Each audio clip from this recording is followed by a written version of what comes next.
दुनिया को यकीन नहीं था, लेकिन ईरान अमेरिका के बीच बातचीत शुरू हुई, लेकिन ये बातचीत बीच में ही अटक गई।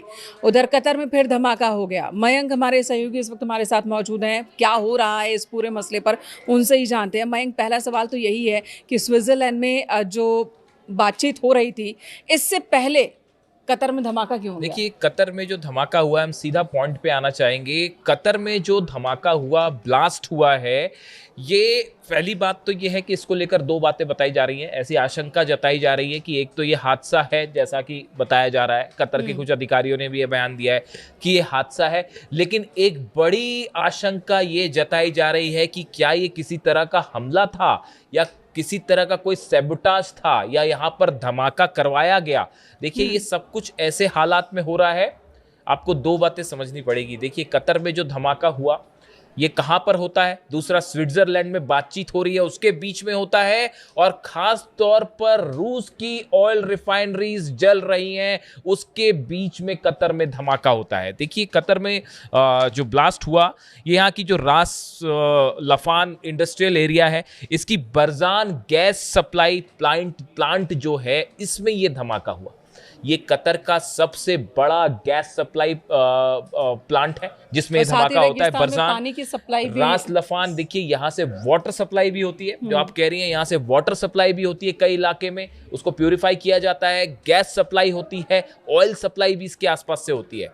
नुकसान कितना हुआ? ये वही जगह है जहां पर ईरान ने स्ट्राइक्स की थी। जब ये जंग चल रही थी, 40 दिन ये जो जंग चली सीज फायर के पहले, उस पर ईरान ने जब स्ट्राइक्स की थी तो वो रास लफान इंडस्ट्रियल एरिया को सीधा हिट किया गया था मिसाइल से। देखिए, ये जो धमाका हुआ, इसमें बड़ा नुकसान हुआ है। 44 वहां के कर्मचारी, देखिए जो धमाका हुआ, इसमें बड़ा नुकसान हुआ है। 54 एम्प्लॉयज जो वहां काम कर रहे थे वो इंजर्ड हुए हैं और 18 लोग लापता हैं। आप समझ रहे हैं, ये इतना बड़ा लार्ज स्केल पर ये ब्लास्ट था और अचानक से ही हुआ। देखिए, वहाँ जो कतर की तरफ से जो बयान सामने आए हैं, उसमें कहा जा रहा है कि इस पूरे प्लांट को रीस्टार्ट करने की कोशिश हो रही थी, जो कि ईरान के हमलों के बाद बंद कर दिया गया था। उसको रिस्टार्ट करने की कोशिश हो रही थी। इस दौरान जो है वो इसमें धमाका होता है। इस गैस जो प्लांट है, इसका इस्तेमाल देश को सप्लाई करने वाली बिजली में होता है। रेगिस्तान में पानी जो है उसको प्यूरिफिकेशन और उसकी सप्लाई में होता है। इसके अलावा जो ऑयल और गैस फैसिलिटी तो वो है ही। तो अब ये कहा जा रहा है कि इसको रिस्टार्ट करने के दौरान ये धमाका हुआ, लेकिन बड़े सारे एक्सपर्ट इसको लेकर सवाल भी खड़े कर रहे हैं। तो क्या मुमकिन है कि ईरान की ओर से अटैक किया गया हो? देखिए, ये बात, इस बारे में तो अभी कुछ नहीं कहा जा सकता। ईरान ने ऐसा कुछ नहीं कहा है कि हमने ये हमला किया है या नहीं किया है, लेकिन देखिए, अभी मिडिल ईस्ट में बड़ी सारी चीजें ऐसी हो रही हैं जिसमें कौन क्या कर रहा है आप कुछ अंदाजा नहीं लगा सकते।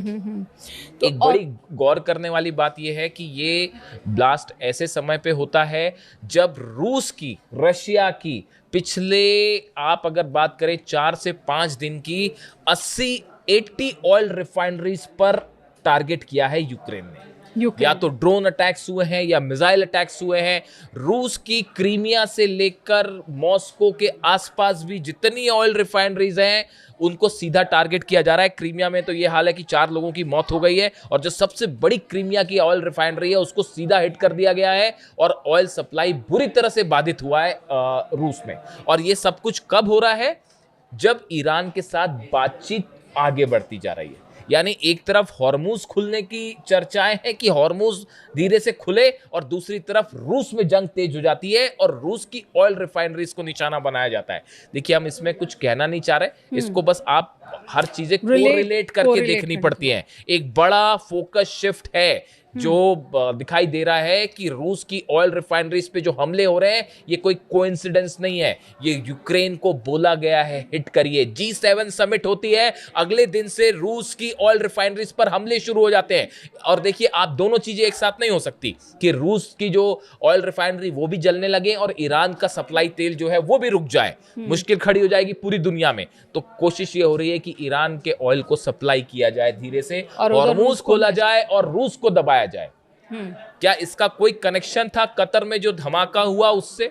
अभी कुछ दावे नहीं है, किसी ने कुछ नहीं कहा है। तो आपका जो सवाल था कि ईरान ने ऐसा कुछ नहीं कहा कि हमने कोई धमाका किया या नहीं किया, ईरान का इससे कोई लेना देना जी नहीं। मयंक, उधर जो बातचीत स्विट्जरलैंड में हो रही थी उससे लेकर भी कई सारी चीज़ें आ गई कि ट्रंप ने धमका दिया, धमकी की वजह से जो ईरान के प्रतिनिधिमंडल थे उन्होंने बीच में ही छोड़ दी बातचीत। विस्तार से बताइए वहाँ क्या हुआ? उम्मीदें बहुत ज़्यादा थी नहीं, लेकिन और भी ज़्यादा बिगड़ गई। अब देखिए कल जो तस्वीरें आई वो बड़ी मैंने गौर से देखी, कल रात भर मैंने इसको फॉलो किया। स्विट्जरलैंड में देखिए जहां मुलाकात हो रही थी जिस जगह पर, पहली तस्वीर सामने आई कि वहां के एक हॉल में अब्बास अराक्ची विदेश मंत्री ईरान के एंटर करते हैं। सामने शहबाज शरीफ पाकिस्तान के प्रधानमंत्री खड़े हुए थे, क्योंकि वो भी उस डेलीगेशन का जो दो कंट्रीज कतर के साथ वो भी मौजूद थे वहां पर।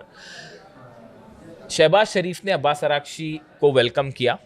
उसके बाद शायद शहबाज शरीफ की ये कोशिश थी कि अब्बास अराक्ची जो हैं वो जेडी वेंस से भी मिले, लेकिन वो नहीं मिले। अमेरिका के उपराष्ट्रपति से भी मिले, लेकिन अब्बास अराक्ची ने तुरंत मना कर दिया। वो वहां से पलटते हैं और अलग चले जाते हैं। यानी एक हॉल में अमेरिका का डेलीगेशन भी मौजूद था, जेडी वेंस भी मौजूद थे, स्टीव विटकॉफ भी मौजूद थे, जेरेड कुशनर भी मौजूद थे, लेकिन अब्बास अराक्ची ने किसी से बात नहीं की।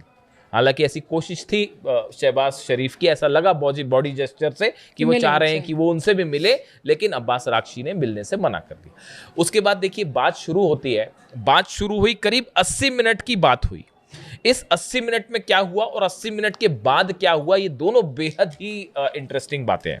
देखिए एक तो बातचीत जब शुरू हुई उसमें जो पहली बात ये हुई कि हम आने वाली बातचीत जो होगी 60 दिन की, इसके लिए हम एक रोड मैप तैयार करेंगे। रोड मैप तैयार नहीं है, रोड मैप तैयार करेंगे। आप समझिए इस बात को। दूसरी बात कि एक मैकेनिज्म तैयार किया जाएगा कि कैसे कैसे मुद्दों पर बात हो। मैकेनिज्म तैयार नहीं है, मैकेनिज्म तैयार किया जाएगा। ठीक है, आप समझिए इस बात को। फिर तीसरी बात ये कही गई कि जो टेक्निकल मुद्दे हैं कि न्यूक्लियर मुद्दे का क्या होगा, यूरेनियम एनरिचमेंट लेवल का क्या होगा, इसके लिए एक हाई लेवल कमेटी बनाई जाएगी जो चर्चा करेगी कि क्या करना है। ये भी फ्यूचर टेंस में चल रहा है मामला। हाँ, फिर चौथी बात हुई कि न्यूक्लियर जो मुद्दा है उस पर भी चर्चा के लिए एक ग्रुप बनाया जाएगा। यानी ये जितनी 60 दिनों में चर्चा कुछ नहीं हुई साहब अभी तक। ना यूरेनियम पर चर्चा है, ना न्यूक्लियर मुद्दे पर चर्चा है, ना हॉर्मूज पर चर्चा है, ना हथियारों, किसी चीज पर कोई चर्चा नहीं हुई। कल जो बैठक हुई उसमें यह था कि हम बातचीत कैसे करेंगे इसको लेकर बस बात हुई। और साथ में, और देखिए एक बात और समझ जाइए, ईरान अब हर बातचीत को अपनी शर्तों पे करेगा। ये बात ईरान का स्टैंड जो है पूरी दुनिया के सामने क्लियर। ईरान ने कल सबसे पहली बात तो यहां से शुरू हुई, ईरान की तरफ से कहा गया, अब्बास अराक्ची साहब की तरफ से कहा गया कि इस एमओयू का जो साइन किया है, इस एमओयू की पहली कंडीशन ये है कि लेबनान पर हमले रुकने चाहिए। लेकिन इजराइल तो रुकने को तैयार नहीं है। इजराइल रुकने को तैयार नहीं है। डोनाल्ड ट्रंप या तो रोकना नहीं चाहते या रोकने का सिर्फ दिखावा कर रहे हैं, या इजराइल उनकी सुन नहीं और या इजराइल सुन नहीं रहा। लेकिन ये इजराइल सुन नहीं रहा, इस बात से मैं व्यक्तिगत रूप से सहमत नहीं हूं, क्योंकि नेतन्याहू और ट्रंप के बीच में आपको लाख ऐसी खबरें मिल जाएं कि अब ट्रंप नाराज हो गए हैं नेतन्याहू से और नेतन्याहू उनकी बात नहीं मान रहे। ऐसा कुछ नहीं है, ये सिर्फ मीडिया को दिखाने का एक दिखावा होता है। बड़े सारे एक्सपर्ट से मानते हैं, ईरान ये मान के चलता है अमेरिका और इजराइल के बीच, ट्रंप और नेतन्याहू के बीच जितनी चीजें होती है वो प्री प्लान होती है। अगले वीडियो में तो अब यहाँ उधर लेबनान पे ईरान का हमला, इजराइल की ओर से हमला नहीं रोकना, ईरान के इस जिद पर कि पहले ये हमले को रुकवाओ, अमेरिका की तरफ से यानी कि ट्रंप की ओर से धमकी दे देना, वो भी तब बातचीत चल रही है, कोशिश हो रही है। अब तो देखिए ये धमकाया क्यों उन्होंने? अब ये अपने आप में एक बड़ी इंटरेस्टिंग बात है। अब आप खुद सोचिए कि बड़ी मुश्किल से ईरान इस बातचीत को तैयार हुआ, बातचीत के टेबल पर आने अब वो बातचीत अभी जो है वो शुरू ही हुई थी कल स्विट्जरलैंड में। उसके बीच डोनाल्ड ट्रंप का ये बयान आ जाता है कि अगर आपने हिजबुल्लाह की मदद बंद नहीं की तो हम ईरान पे फिर ऐसा हमला करेंगे कि वो आपने कभी नहीं देखा होगा, और ऐसा कर देंगे, वैसा कर देंगे। ईरान ने भी पलटवार किया। बातचीत के बीच आप ईरान को धमकी दे रहे। उसका नतीजा ये हुआ, तुरंत ईरान का डेलीगेशन सबके सामने, जेडी वेंस बैठे रह गए, स्टीव विटकॉफ बैठे रहे, जेरेड कुशनर बैठे रहे, जितने डेलीगेशन के जो बीच में मध्यस्थता कर रहे हैं, पाकिस्तान का डेलीगेशन बैठा रह गया, कतर का डेलीगेशन बैठा रह गया, इजिप्ट का डेलीगेशन बैठा रह गया। ईरान के प्रतिनिधि वहां से तुरंत उठे, अब्बास अरागची, गलीबाफ साहब, और उठ के वो बाहर चल दिए। उन्होंने साफ कहा कि देखिए ये धमकी देना तो पहले बंद करिए, ये आप जो बातचीत के बीच बीच में धमकी दे। और आप देखिए बड़ी हैरान करने वाली बात है, आप खुद सोचिए जरा इसका लॉजिक, कि जहां एक तरफ डोनाल्ड ट्रंप लगातार ये कोशिश कर रहे हैं किसी तरह से बातचीत हो जाए, डोनाल्ड ट्रंप लिटरली गिड़गिड़ा रहे हैं। ये जो 14 पॉइंटर्स का जो समझौता है, इसमें एक पॉइंट को छोड़ के 13 बिंदु ऐसे हैं जिसमें अमेरिका झुक गया ईरान के सामने, सिर्फ एक पॉइंट को छोड़ के, यूरेनियम वाले पे। उसमें भी उनका कहना है कि एनरिचमेंट नहीं रोकेंगे, हाँ, हम उसमें भी हथियार नहीं बनाएंगे, उसमें भी ईरान, लेकिन एनरिचमेंट जारी रखेंगे। फिर अब ऐसी सिचुएशन में बातचीत के बीच डोनाल्ड ट्रंप का ये बयान क्यों आया? क्या नेतन्याहू के दबाव में बयान आया? क्या जो लॉबी है जो इजराइल के साथ खड़ी हुई है, जो हथियारों का बड़ा बिजनेस करती है, जो ये चाहती है कि ईरान पर हमले होते रहे, क्या उनके दबाव में डोनाल्ड ट्रंप ने ये बात कही बीच में? क्या डोनाल्ड ट्रंप खुद चाह रहे थे कि बस बातचीत जो है वो डिरेल हो जाए? कई एक्सपर्ट ये बात कर रहे हैं कि डोनाल्ड ट्रंप सिर्फ बातचीत के जरिए अपना टाइम लगवाना चाहते हैं। टाइम जो है वो देखिए, इलेक्शन है नवंबर में, किसी तरह से इलेक्शन को निकाला जाए, उसके बाद फिर हमला किया जाए। क्या ये प्लान है? क्या डोनाल्ड ट्रंप खुद नहीं चाहते कि बातचीत आगे बढ़े? ऐसा कई एक्सपर्ट्स की राय है। जिस तरह से कल उन्होंने ये बयान दिया, ये बिल्कुल वैसा ही सुसाइडल बयान था। अगर कोई बातचीत वाकई करना चाहता होता तो बीच में इतने आपने जंग देख ली, इतने आप 100 दिनों से ज्यादा से आप लड़ रहे हो ईरान से, आपको समझ नहीं आई कि आप ईरान को नहीं झुका सकते? बच्चे को ये बात समझ में आ गई है कि किसी कीमत पर ईरान को ना बातचीत में झुकाया जा सकता है, ना जंग में झुकाया जा सकता है। तो फिर आपने बीच में बयान क्यों दिया? और दूसरी बात, यूरेनियम वाली बात, देखिए डोनाल्ड ट्रंप ने कहा कि अगर जो है वो आप हिजबुल्लाह की मदद बंद नहीं करोगे तो फिर हम वैसे ही हमला करेंगे जिस जैसे पिछले हफ्ते करते। ईरान का डेलीगेशन उठ के चला गया। उसके बाद जो है ईरान की तरफ से कहा गया पहले डोनाल्ड ट्रंप माफी मांगे, उसके बाद ही हम बात शुरू करेंगे। लेकिन फिर बड़ी मुश्किल से जो है वो किसी तरह से चीजों को स्थिति को नियंत्रण में किया गया, और उसके बाद फिर कुल मिला के इन्हीं बातों पर चर्चाएं हुई। ये बहुत ही सुपरफिशियल लेवल की बात थी, जो ऐसे बिना मन के बातचीत, जो टॉक्स के एक्सपर्ट्स हैं वो बता रहे हैं कि ये पहले दौर की बातचीत एकदम फेल रही। भले पाकिस्तान की तरफ से बयान आ रहा है या कतर या इजिप्ट की तरफ से बयान आया कि बहुत अच्छा कुछ हुआ है, ऐसा कुछ भी नहीं हुआ। ये सब फ्यूचर टेंस की बातें हैं कि रोड मैप बनेगा, मैकेनिज्म बनेगा, एक कमेटी बनेगी। ये बहुत ही उथली लेवल की बातचीत है और शायद ये विश्वास की कमी बता रही है, और डोनाल्ड ट्रंप पे वैसी विश्वास नहीं किया जा सकता। और मैं बात हम इजराइल की भी करेंगे कि आखिर इजराइल के मन में क्या है, नेतन्याहू क्या चाह रहे हैं। लेकिन उससे पहले एक और वीडियो की बात कर लेते हैं इसी बातचीत के दौरान, कि जब डेलीगेशन कतर का पहुंचा, उन्होंने भी पाकिस्तान के प्रधानमंत्री से तो मुलाकात की, गले मिले, लेकिन जेडी वेंस को, अमेरिकी उपराष्ट्रपति को, उन्होंने भी नजरअंदाज कर दिया। इसके अब क्या मायने? अब देखिए यहाँ पे असल में हो क्या रहा है। देखिए मिडिल ईस्ट में आज की डेट में हालात ये है कि जितने अरब देश हैं वो सब के सब अब इस बात को महसूस कर चुके हैं अच्छी तरह से कि अमेरिका उनकी सुरक्षा नहीं कर सकता। ये एक बहुत बड़ा भ्रम था जो टूट चुका है, और बेवजह वो युद्ध में घसीटे जा रहे हैं। बात नंबर 1। बात नंबर 2 जो आप कह रही हैं, अरब का कोई देश इस जंग में अंदर नहीं जाना चाह रहा, क्योंकि सबको पता है कि यूएई का क्या हाल हुआ, सऊदी का क्या हाल हुआ, कतर का क्या हाल हुआ, जॉर्डन का क्या हाल हुआ। आप देखिए इकोनॉमिक सिचुएशन अरब की क्या है। पूरी ऑयल सप्लाई रुकी हुई है, टूरिज्म रुका हुआ है, गैस सप्लाई रुकी हुई है, जहाज नहीं निकल पा रहे हैं। हालात देखिए अरब देशों की क्या है। अमेरिका कुछ मदद कर पा रहा है? कोई मदद नहीं कर पा रहा। अरब देश ये भी समझ गए हैं, ये जो $30 बिलियन की कहानी है कि 30 बिलियन, ये भी अरब देशों के सिर पर डाली जाएगी। आप ये भी समझ, आप चालाकी समझिए क्या है, ये भी अरब देशों से ही वसूला जाएगा।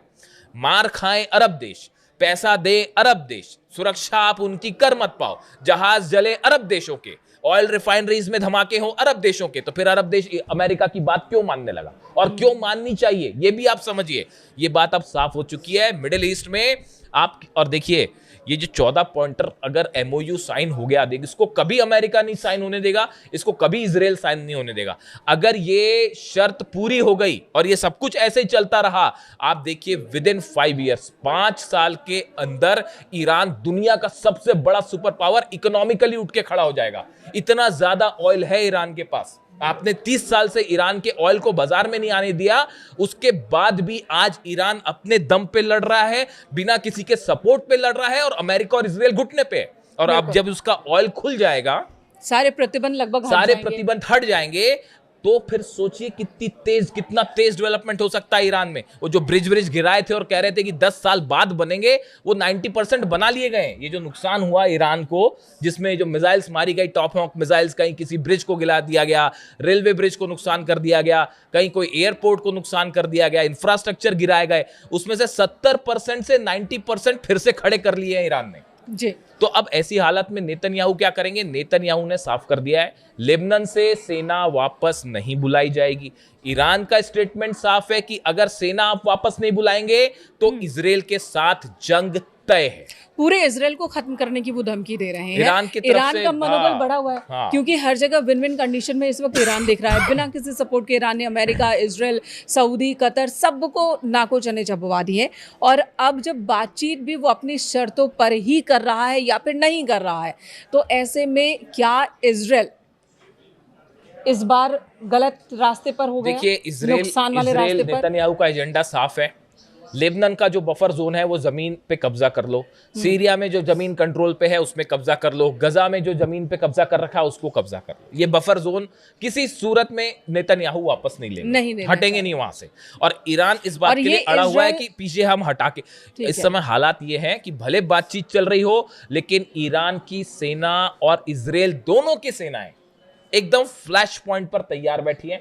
ईरान के सुप्रीम लीडर की तरफ से साफ कह दिया गया है कि अगर शर्तों का पालन नहीं होगा, वो टाइम चला गया कि जब दिखावा कुछ हो रहा था और हो कुछ रहा था। अगर शर्तों का पालन नहीं हुआ तो इस डील को तोड़ के ईरान की सेना जवाब देगी। ये ईरान का स्टैंड है। नेतन्याहू अपनी बात पर अड़े हुए हैं, डोनाल्ड ट्रंप की धमकियां जारी हैं और डील जो है वो पूरी तरह से फिलहाल एक कागजी समझौते के अलावा और कुछ नहीं दिखाई दे रहा। बस ये हकीकत है। तो आखिर में बस एक ही सवाल कि क्या हम अब भी एक युद्ध के मुहाने पर हैं? ये युद्ध खत्म हुआ नहीं है। अमेरिका ने इस युद्ध को अपनी सुविधा के मुताबिक सीज फायर किया है अमेरिका ने, और जल्द ही, देखिए जल्द ही, बड़े सारे एक्सपर्ट से बात कर रहे हैं, अमेरिका में चुनाव खत्म होगा, उसके बाद एक बार फिर हालात बदलेंगे। अभी फोकस इस बात पे है कि रूस को कैसे दबाया जाए। फोकस चेंज है। आप देखिए इस बात को, आप कोरिलेट करके देख लीजिए। रूस पर जो हमले हो रहे हैं, अचानक से जो हमले बढ़ गए, वो इसी पे है कि किसी तरह से हॉर्मुज खुलवाया जाए